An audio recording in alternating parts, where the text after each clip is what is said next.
Gálatas, capítulo 4, versículos de 12 até 20. Numa outra carta, Paulo escreveu, ele perguntou àqueles irmãos: que preferis? Irei a vós outros com vara ou com amor e espírito de mansidão? O que é que preferem? Preferem que eu vá com esse espírito de repreensão, de vara, ou com o espírito de mansidão? Paulo foi um pai espiritual exemplar. Ele soube equilibrar a reprovação com a aprovação. Ele soube equilibrar a repreensão com a valorização, a advertência com a anuência, o apupo com o aplauso, a crítica com o elogio, o confronto com o consolo. Ele soube fazer esse equilíbrio. E ele diz: sede qual eu sou, imitem-me.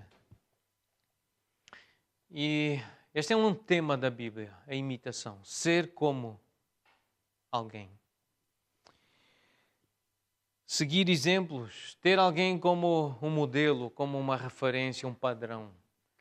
Não são poucas as vezes que nós encontramos nas cartas de Paulo ele a dizer: sejam como eu, imitem-me. Aqui ele diz: sejam como eu sou. Mais uma vez ele lembra esse princípio. Nós aprendemos, nós precisamos de modelos, nós devemos aprender com outras pessoas. Na verdade, nós podemos aprender com alguns e esperar que outros possam aprender conosco. Aprender o equilíbrio, aprender a sabedoria, poder dizer: sê como eu sou, imita-me.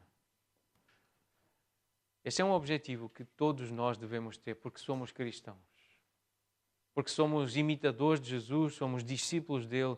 Nós devemos ter este desejo, devemos ter este propósito na vida de poder modelar Jesus, poder exemplificar Jesus, poder mostrar aos outros Jesus, como nós cantamos, com o meu viver, com as decisões que eu faço, com a forma como eu falo, imitar Jesus.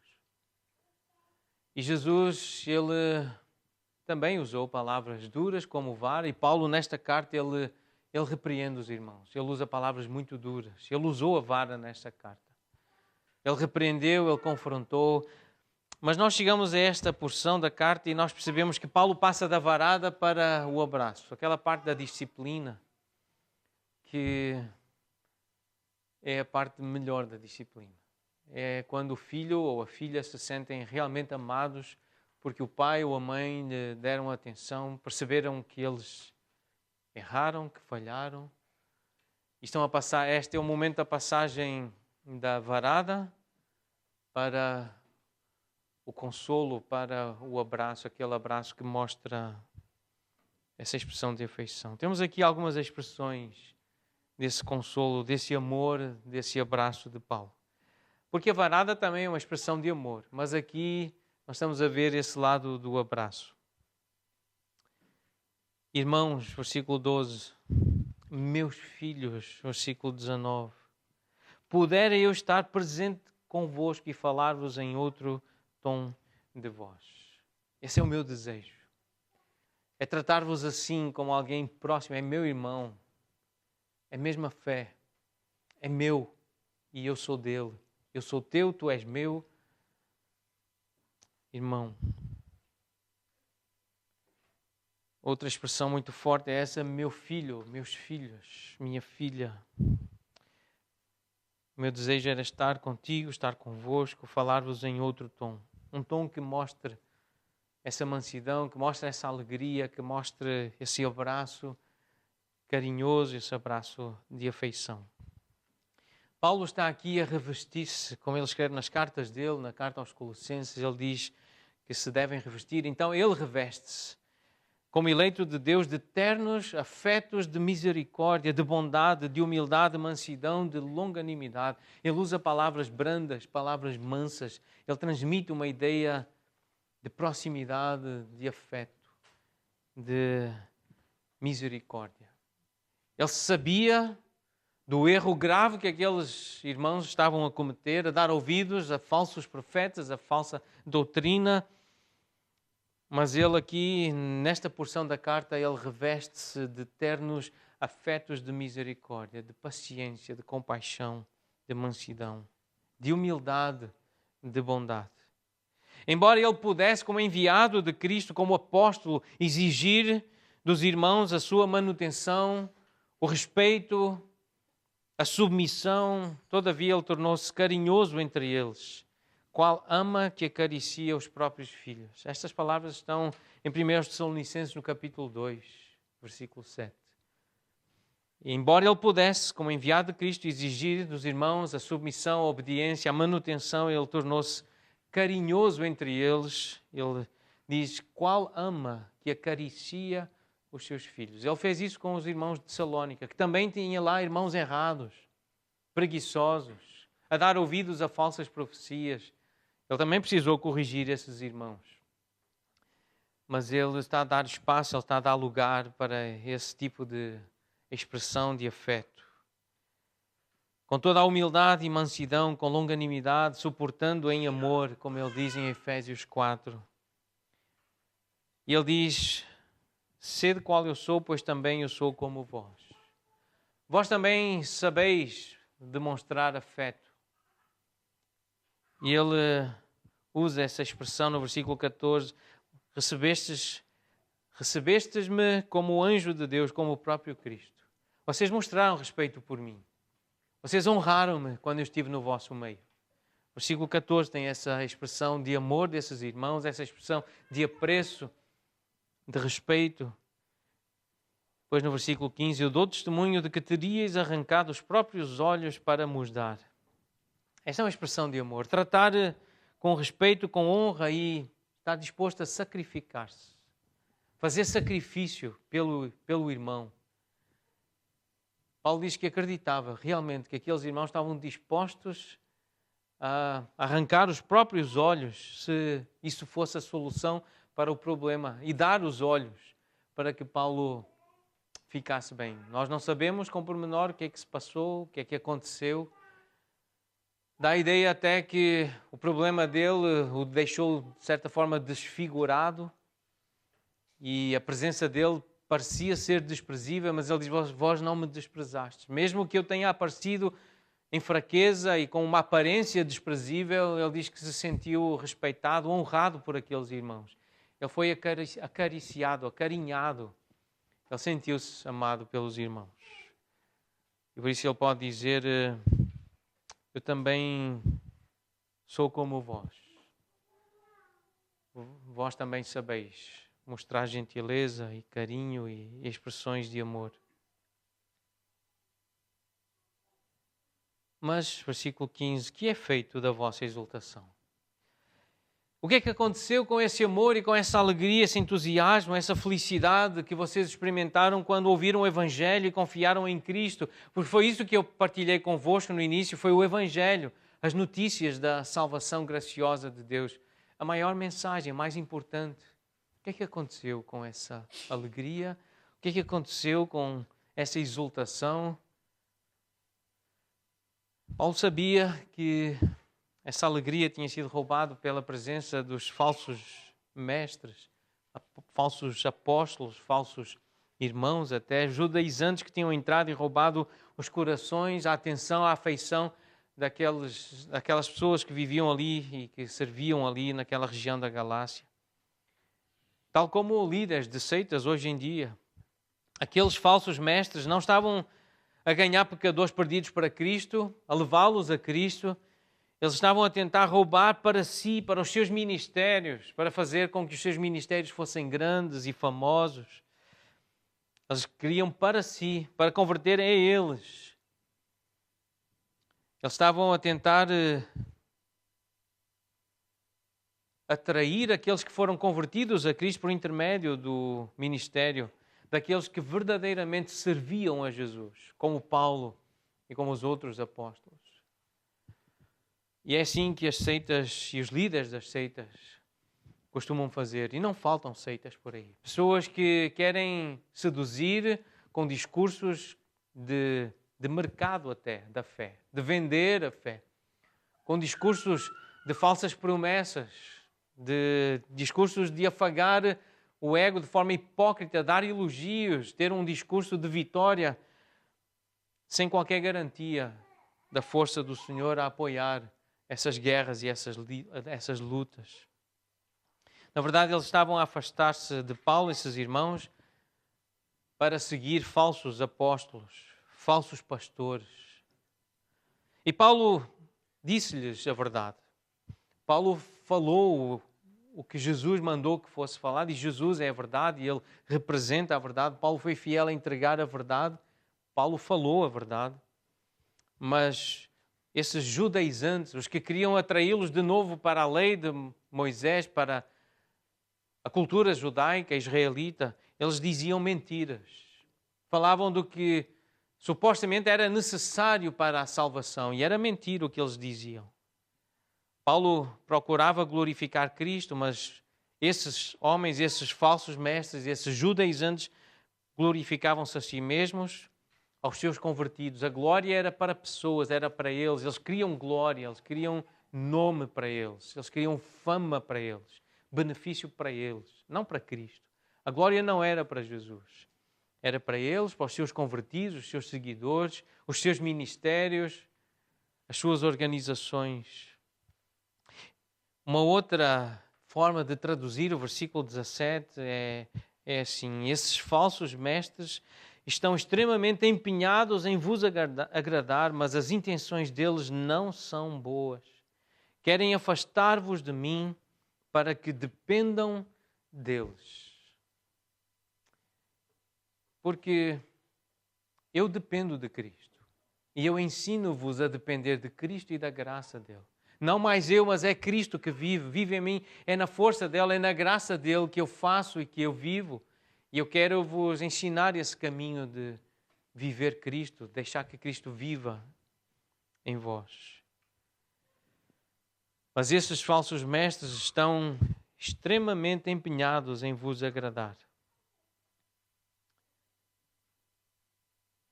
A versão que lemos há pouco diz os que vos obsequiam. O obséquio, esta ideia de fazer um favor, de fazer um agrado à pessoa para que ela fique em dívida, para que ela depois retribua com uma gratidão que normalmente é um benefício para o que fez o elogio, o que fez aquela atitude ou prestou aquele suposto serviço.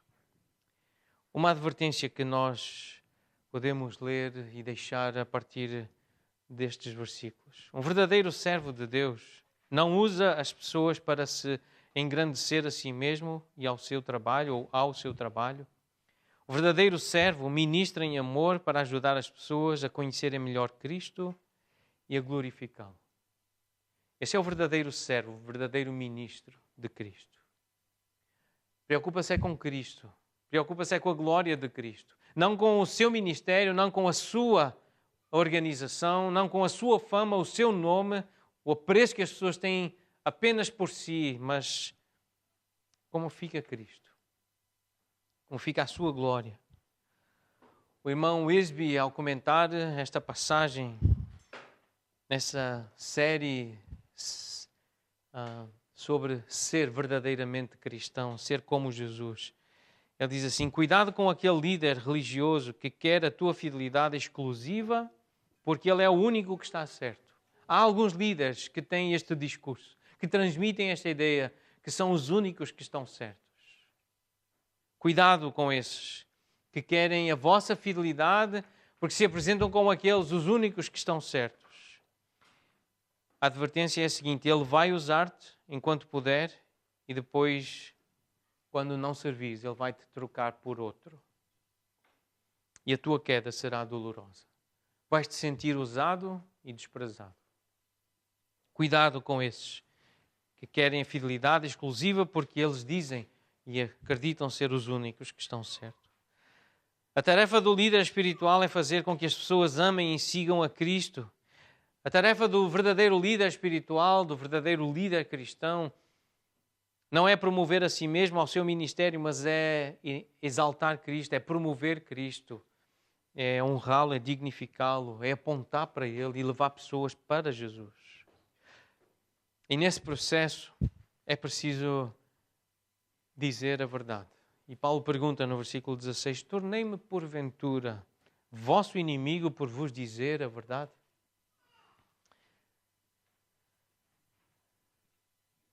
Acho que é fácil de entender esta pergunta, este incómodo que Paulo sentia. Porque ele realmente começou a sentir-se desprezado por aquelas pessoas, porque ele confrontou, porque ele disse a verdade, ele apontou o erro, ele disse o que é que estava a falhar naquele raciocínio. E há sempre um incómodo quando alguém aponta uma falha, quando alguém aponta um pecado, um erro. E é muito natural olhar para essa pessoa e nessas circunstâncias, é muito natural ver essa pessoa como um opositor, um oponente, um adversário, na verdade um inimigo. Mas há um texto que precisamos trazer aqui, que está muito relacionado com este, e vem lá da sabedoria bíblica de Provérbios, sabedoria que Deus deixou para nós extrairmos princípios para conduzir as nossas vidas e sermos igreja hoje. Provérbios 27, versículo 6. Leais são as feridas feitas pelo que ama, porém os beijos de quem odeia são enganosos. Então há pessoas que amam e que sabem ferir, e há pessoas que odeiam e sabem beijar. Isso é comum. Paulo tinha provado o seu amor aos crentes da Galácia, àquela comunidade, àquela população, aquelas pessoas. Ele disse-lhes a verdade, ele pregou o Evangelho, ele falou da verdadeira antropologia, da Bíblica, apresentou-os e mostrou-lhes o que era ser humano, um ser humano à luz da Bíblia, miserável, pobre, cego e nu.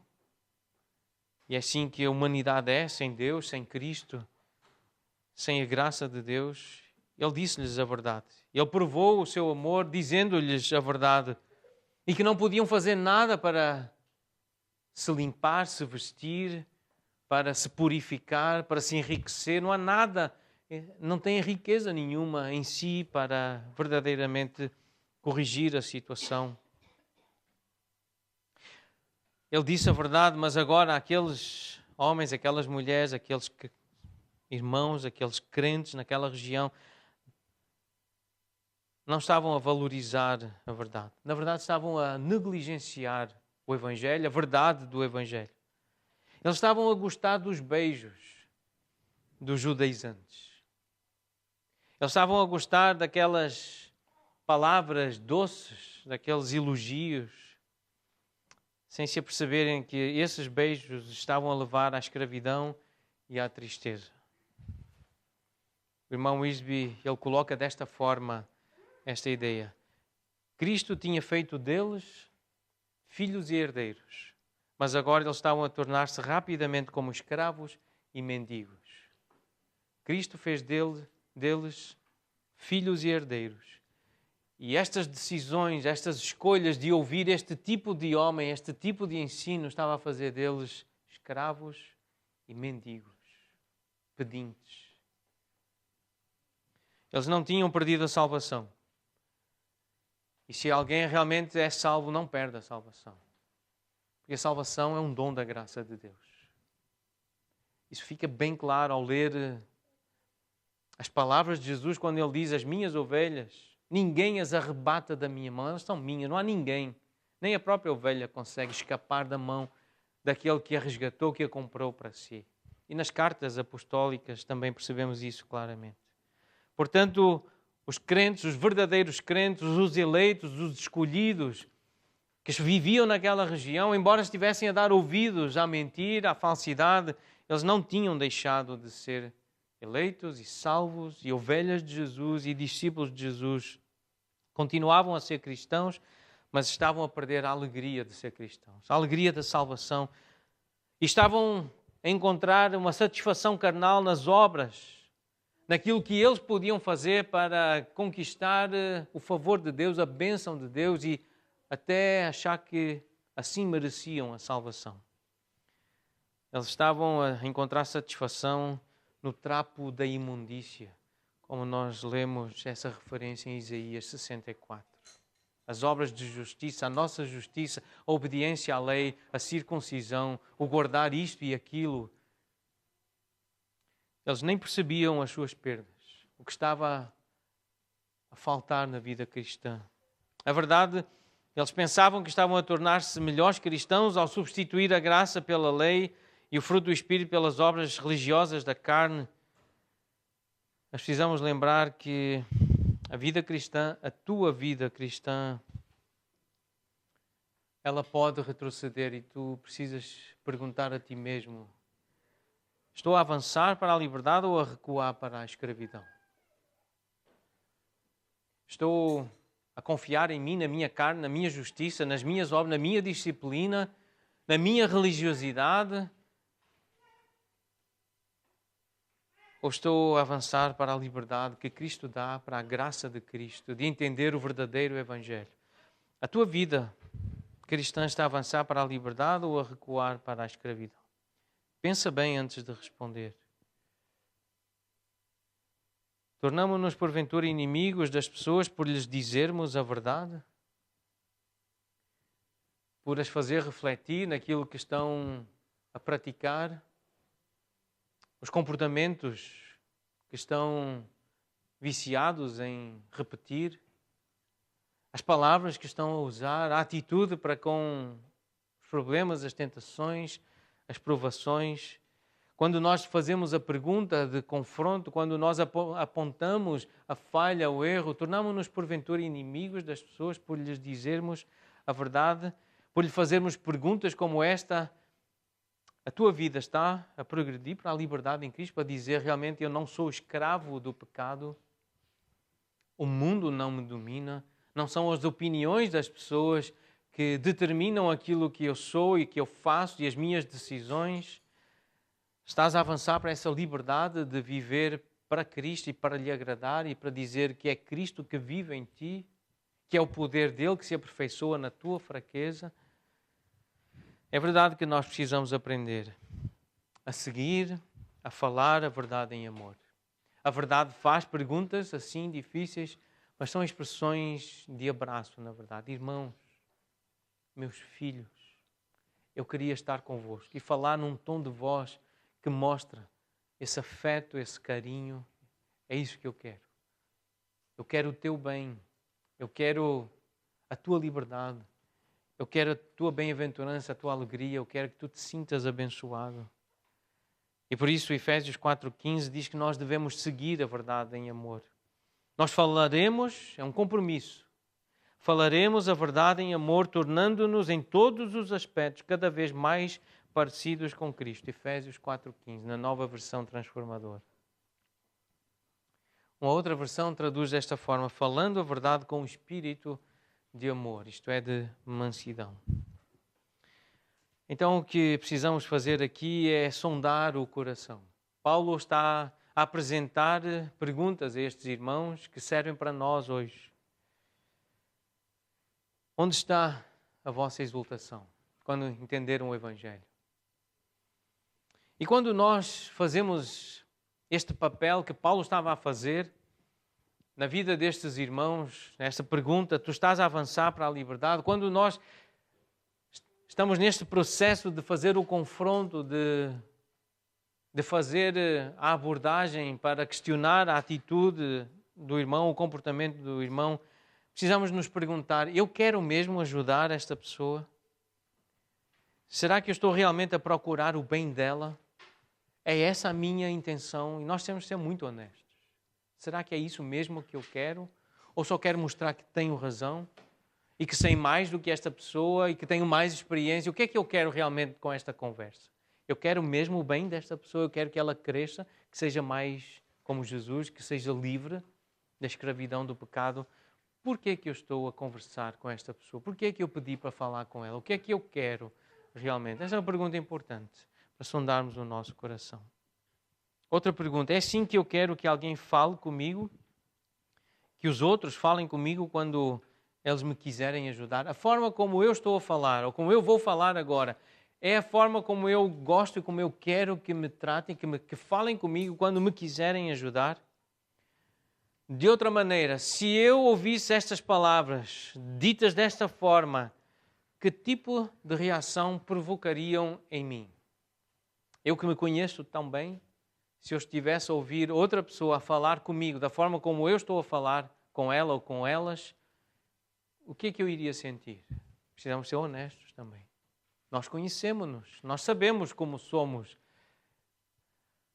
Então nós precisamos pensar nestas duas perguntas. Eu quero mesmo o bem? Eu estou a realmente desejar ajudar esta pessoa? E é assim que eu gosto que falem comigo, que eu quero que falem comigo. Quando nós nos estivermos a preparar para falar a verdade, para mostrar que somos amigos, para mostrar que amamos, que temos afeto, nós precisamos fazer perguntas a nós mesmos. Versículo 17, de novo, os que vos obsequiam não o fazem sinceramente, mas querem afastar-vos de mim, para que o vosso zelo seja em favor deles. E o irmão David Platt, um professor da Bíblia, missionário, ele diz, neste contexto deste versículo, ele diz o seguinte, ele e o irmão Tony Merida: este é um bom lembrete para mim ou para qualquer professor da Bíblia. As pessoas adoram um pregador ou um professor que diz exatamente o que elas querem ouvir. As pessoas somos nós, não são os outros. Nós gostamos de quem diz aquilo que queremos ouvir. Somos nós as pessoas. É possível atrair multidões, ganhar elogios e fazer com que tudo corra bem, desde que se diga às pessoas o que elas querem ouvir. Mas quando dizemos a verdade e toda a verdade, as pessoas olham-nos como se nós fôssemos inimigos delas. Portanto, a pergunta para todo professor e pregador da Bíblia é a seguinte: tu ou eu, e aqui os autores estão-se a colocar também nesse papel, porque eles estão a ensinar a Bíblia, tu ou eu, tu queres ser popular ou queres ser fiel? Queres ser conhecido ou queres ser fiel? E eles dizem, escrevem em uníssono, espero que esta seja também a nossa voz junta em uníssono com a deles. Eu quero ser fiel à palavra de Deus.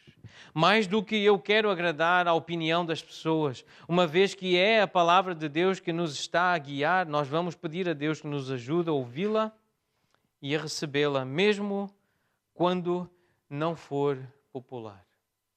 Uma vez que é a palavra de Deus que nos está a ensinar a ser cristãos, então nós vamos pedir a Deus que nos dê ouvidos para ouvir. Aquilo que, mesmo nós não gostando de ouvir, mas que precisamos ouvir. Por amor à verdade, por amor a Cristo, mas por amor a nós também. As pessoas que vierem dizer-nos a verdade, porque amam a Jesus e porque nos amam o suficiente para se prepararem para virem falar connosco. Para saírem da sua zona de conforto, de proteção, das sombras, do bem-estar, do parece que está tudo bem, para trazer esse incômodo, trazer essa palavra de repreensão.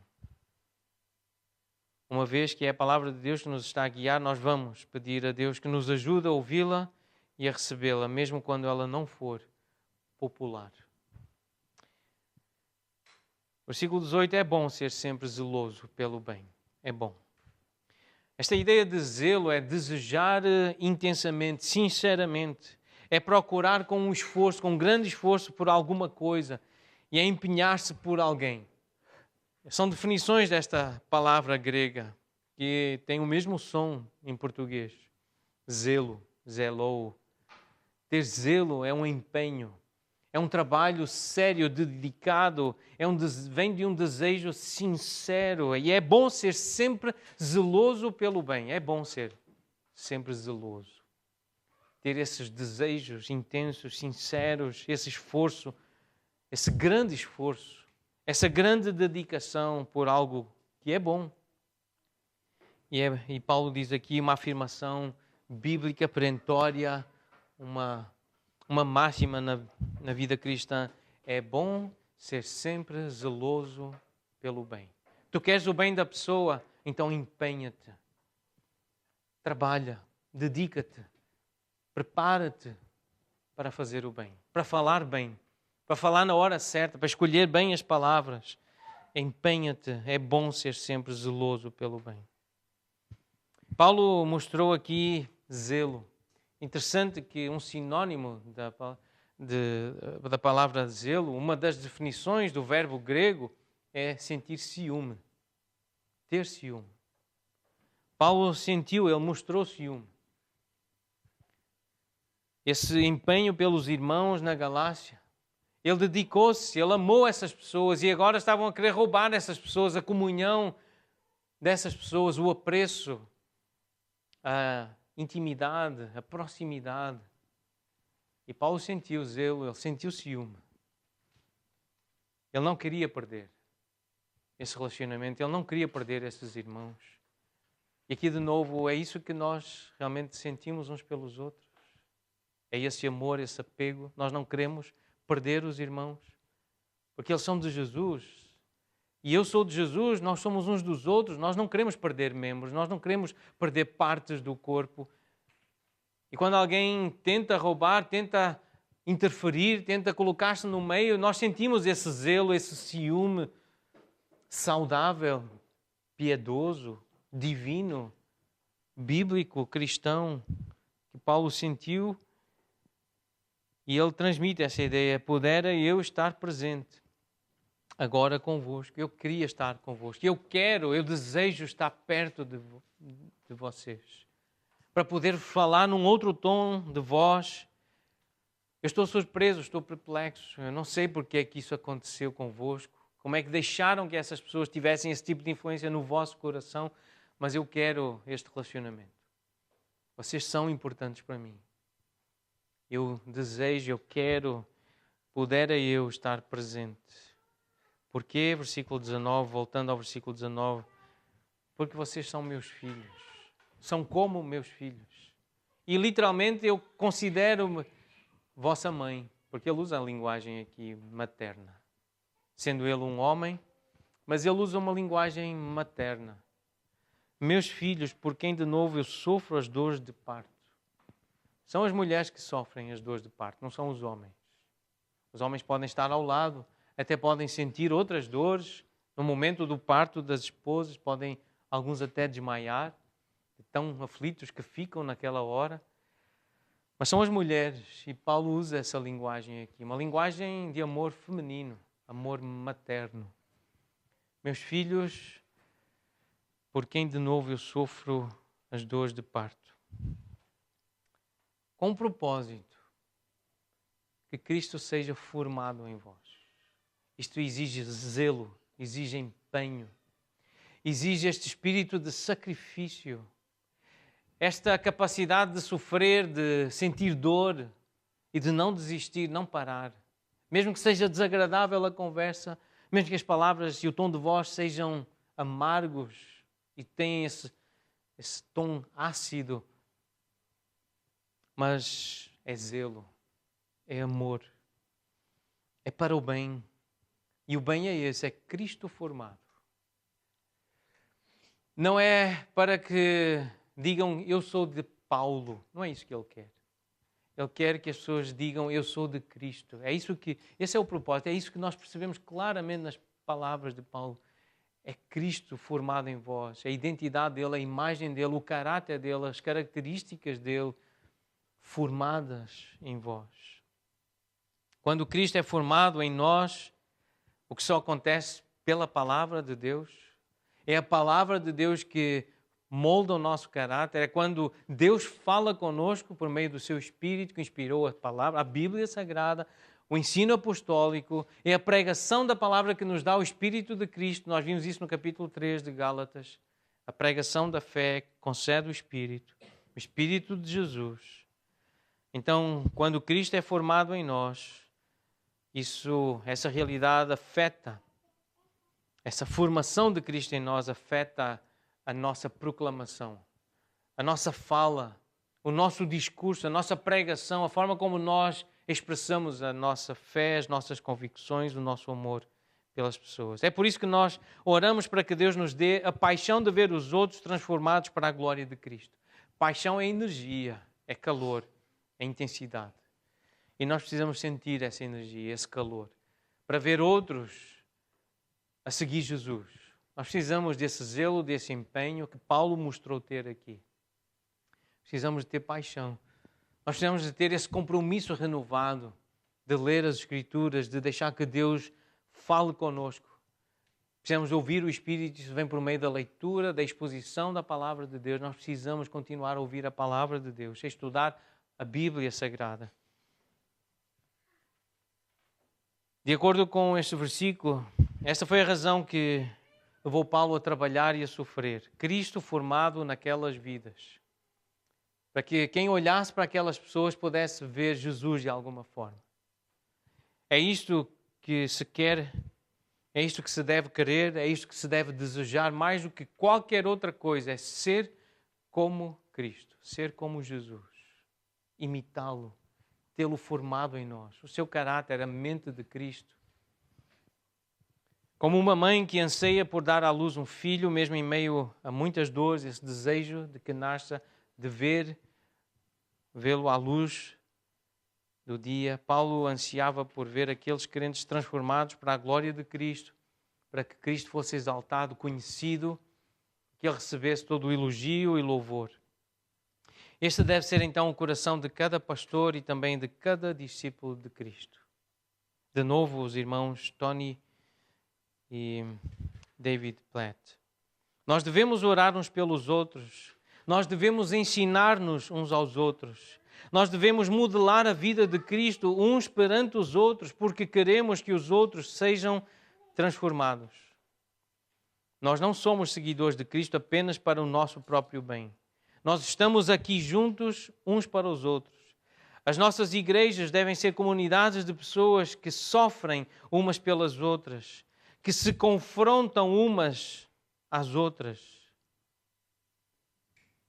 quando assim é necessário. As igrejas devem ser comunidades de pessoas que oram umas pelas outras e que se animam umas às outras. E nós fazemos tudo isso porque queremos ver-nos uns aos outros transformados à imagem de Jesus, conforme a glória, o exemplo de Jesus. Não à nossa própria imagem ou à imagem pré-fabricada daquilo que a nossa cultura diz que nós devemos ser como homens e mulheres, como seres humanos. Não é a cultura que vai definir, que vai dizer o que é que nós devemos ser, mas a palavra de Jesus, o próprio Jesus, por meio dos seus profetas e apóstolos. É Ele que diz o que é a imagem dele, o que é ser parecido com Ele. Paulo diz que não ficaria satisfeito enquanto isso não acontecesse. Ele queria, ele não desistia, ele esforçava-se, ele tinha zelo, ele tinha empenho. Que Deus nos ajude a ser um povo que não está satisfeito enquanto Cristo não for formado em nós e nos outros, perto de nós. Enquanto nós não assumirmos a forma de Cristo e virmos os nossos amados, os que estão perto de nós, a assumir essa forma. Que Deus nos ajude a ser esse tipo de povo, a ser uma igreja assim.